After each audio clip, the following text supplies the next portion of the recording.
vanished without a trace. 2 chilling, true disappearance stories.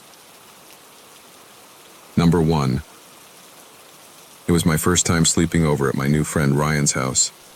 There were 4 of us, me, Ryan, and 2 other boys, Alex and Luke.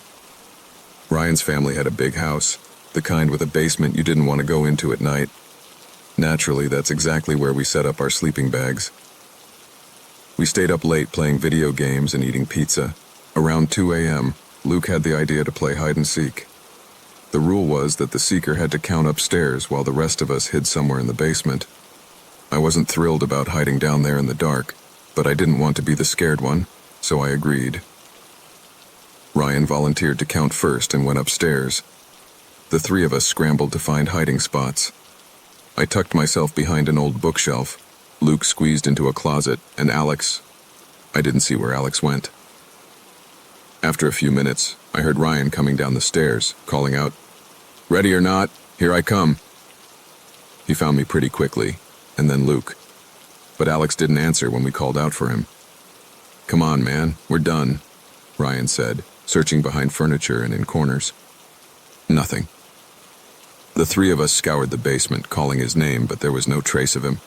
The air felt colder, heavier, like the walls were closing in. Finally, we decided to check upstairs, thinking he might have gone to the bathroom or grabbed a snack, but he wasn't there either. We searched for hours, calling his name until Ryan's parents woke up and joined in. By morning, we called the police. They searched the house, the yard, the nearby woods, but Alex was gone. We searched for hours, calling Alex's name until Ryan's parents woke up and joined in. What had started as a simple game of hide and seek had turned into something far more serious. By the time the sun started to rise, there was still no sign of him. That's when Ryan's dad finally said the words none of us wanted to hear. "We need to call the police."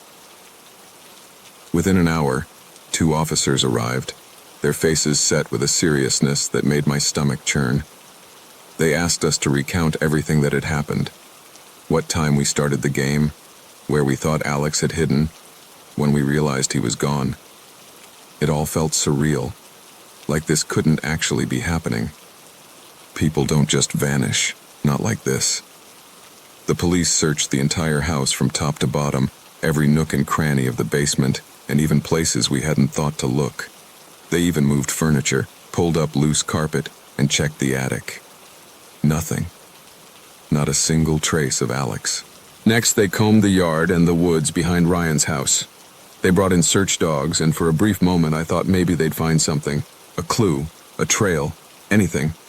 But the dogs stopped at the edge of the woods, whimpering and refusing to go further.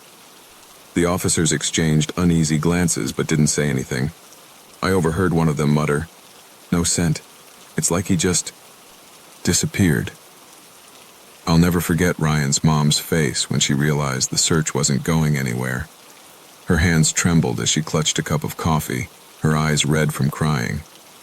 Ryan sat silently on the couch, staring at the floor, his knee bouncing nervously.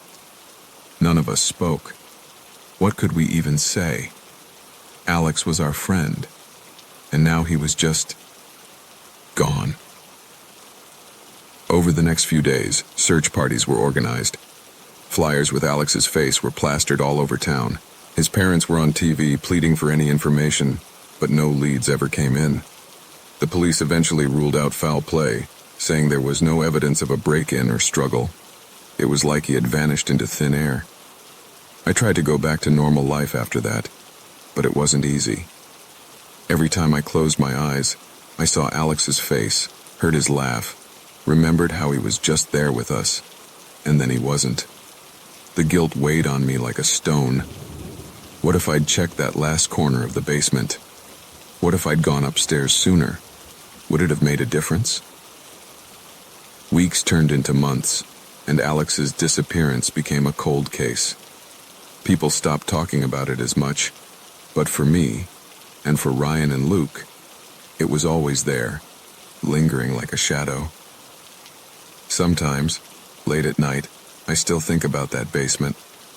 I think about the silence that night, how heavy and suffocating it felt. I think about the feeling in my gut, like something was wrong, like something was there with us. And sometimes I wonder if Alex is still down there, somewhere we couldn't see, calling for help in a place we'll never find. Number 2. It was a warm summer evening, and I decided to go for a jog on the local forest trail near my neighborhood. The trail was well known and often busy during the day, but as the sun started to set, the crowd thinned out. By the time I got there, only a few stragglers were left, just the way I liked it. Running alone in the cool, quiet air was my way of unwinding. About 10 minutes into the trail, I noticed another jogger ahead of me. He was a tall man, wearing a gray hoodie and black running shorts. I didn't think much of it. Plenty of people used the trail after all. I was about to pass him when he turned his head slightly and looked back at me. There was something off about his face, but I couldn't quite place it. His expression was blank, like he wasn't really seeing me. I slowed down, giving him some space, but then he stopped completely, just froze in place in the middle of the path. "You okay?" I asked, cautiously. He didn't respond. Instead, he tilted his head, as if he were listening for something, and then suddenly bolted off the trail, disappearing into the trees. I stood there for a moment, unsure of what to do. The woods were thick, and the light was fading fast. "Hey!" I called after him, but there was no response. Just the sound of leaves rustling in the wind. Something about the whole situation unsettled me, but I brushed it off and kept running. A few minutes later, I heard footsteps behind me, quick and heavy, like someone was sprinting. I turned, expecting to see the jogger again, but the path was empty. The sound stopped as soon as I turned. My heart was racing now, but not from the run. I decided to cut my jog short and head back to the parking lot.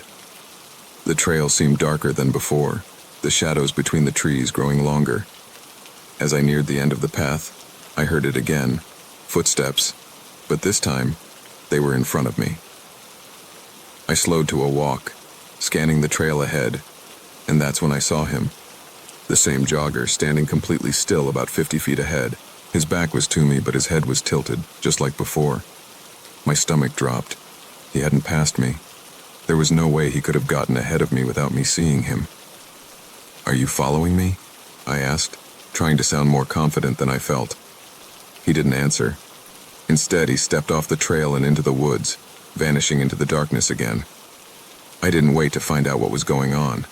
I sprinted back to my car, barely stopping to catch my breath. When I reached the parking lot, it was empty. No cars, no people, nothing. Just my car sitting under the flickering streetlight. I jumped in, locked the doors, and sped off. The next morning, I couldn't shake the feeling that something wasn't right, so I checked the local news. That's when I saw the headline, "Body of missing jogger found on forest trail."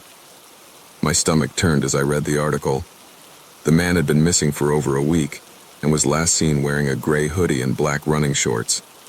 The description matched the jogger I'd seen exactly. But here's the twist. His body was found less than half a mile from where I first saw him. According to the report, the condition of the remains suggested he died that same night. To this day, I don't know what I saw that night, but I know one thing for sure. I'm never running alone on that trail again.